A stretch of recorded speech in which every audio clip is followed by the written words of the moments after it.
Hi guys, it's Nicole, and today I am going to be again working with the March 2021 Flavors of the Month kit from the Scraproom. I am going to go ahead and pair up the Doodlebug kit with one of the challenges on the Facebook group, the Freaky Fast Friday, which is basically a formula of predetermined paper sizes, and you kind of come up with a plan off of that. So just like everything else, I am opening up the kit and going through and looking to see what color cardstock came with the kit, what pattern papers came with the kit, and kind of trying to come up with a loose plan, or kind of just figuring out which papers am I more drawn to, which ones do I think I will be more likely to use. In this case, I'm actually going to end up using both sides of a lot of them. And then I go through and lay out all the die cuts to see which ones were specifically in my kit. Because again, these are going to be a little bit different from kit subscriber to kit subscriber, because we all kind of share a pack of embellishments. So if you subscribe to this, you may have gotten different die cuts, which I am very curious to know which ones did you get. I think that's kind of the fun part, is seeing what there is to work with and kind of go from there. So because I'm going to go ahead and pair it with the formula, I am choosing not to go into any of the extra embellishments from the embellishment add-on. I wanted to share with you guys just kind of everything. Now, here I quickly showed the different sizes. This is a 4x12, a 5x12, 3/4 of an inch by 12, and 2x7. And then I doubled it so that I could go ahead and make a 2-page layout. And pretty much when I saw that 3 of the measurements were 12-inch measurements, I knew that that was going to be an easy one for me as far as my style.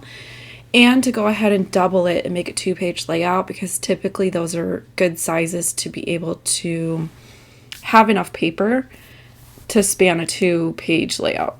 So I just kind of showed you guys what my general layout is going to be. I'm going to change a couple things up, but not too much.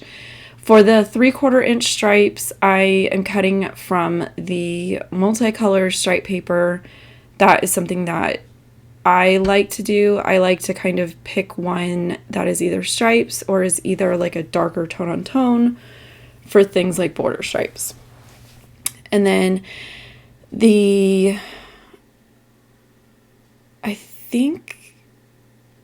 now I can't tell the difference between the yellow and the floral. I think the floral is the 4-inch size and the yellow polka dots is the 5-inch size. And then these little blue pieces, I'm cutting down to 2x7, but you're only going to actually see 2x6 inches of them, because I'm going to kind of cheat a little. And just the way that my photos ended up being laid out, it kind of covered an inch of the paper, and I was totally okay with that.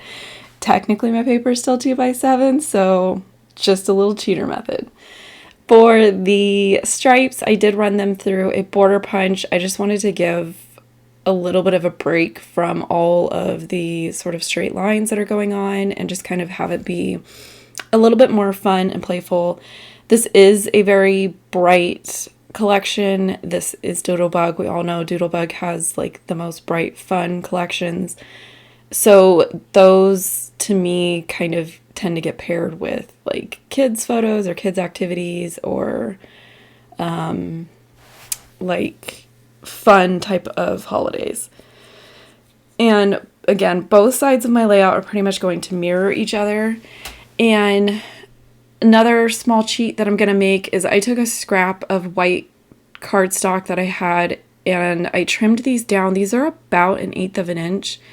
I like to have a separation between the patterns if I feel like they're too busy. I feel like just popping this little strip of cardstock in there just kind of helps it have a more like finished edge, and I personally like the visual aspect of that a little bit better than just having the plain papers kind of butt up to each other. And mostly for me, it's just because these are so busy that I like to have just a little bit of a definition. And then for my photos, the prints are all 4x6. A couple of them I did edit basically so that they are 2 3x4 photos on a 4x6 canvas. And these are just photos from one of our neighbors was having a like pool party for his birthday. And I jokingly said, "Oh, I'll make you some cookies." And he was like, "Yeah, let's do that." And then his wife is one of these, can't have like a simple get together. So I ended up ordering some new cookie cutters and stuff because I wanted to make the specific designs, which you guys will see the photo in a little bit.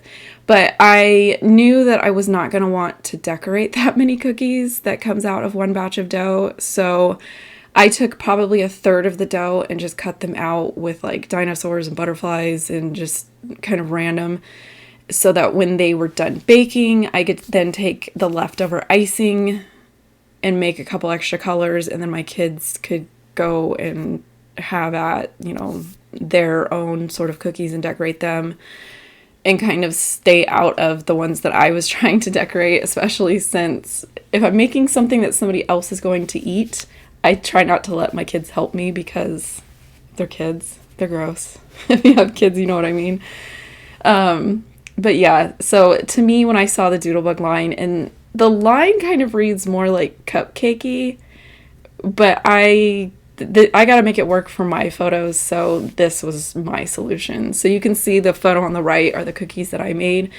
And so it was just like little tacos, margaritas, lemons, limes, and then little cactuses.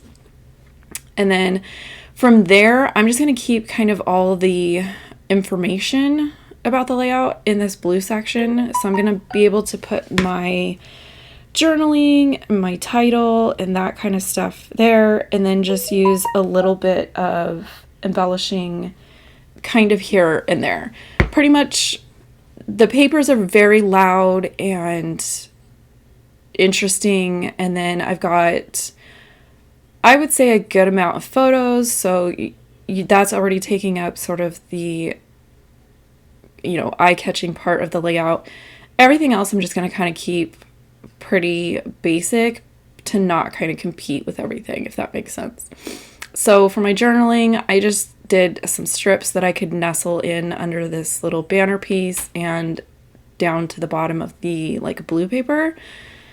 I don't care if it goes past that, but in this instance, I did just kind of try to keep it to the point. I tend to only ramble on in voiceovers, not in journaling. So I guess I don't like to ramble in written form. For my title, again, my die cuts came with this hello word. I'm kind of curious to go back and look at the actual die cut pack to see what other phrases would have been in there. So I just decided to go with hello cookies for my title because I don't know, I have a hard time with titles. So to me, that was an easy solution. I originally was going to grab some pink thickers just because I felt like the pink ones would have matched better. But then I remembered that my kit came with red gemstones, and I wanted to go ahead and use those because I do like little tiny embellishments to scatter. So I saw in my stash that I had these red glitter thickers, and I was like, you know what? I kind of feel like I have to use these because they are going to make the red gemstones not stand out as much. So I just scattered those a little bit here and there.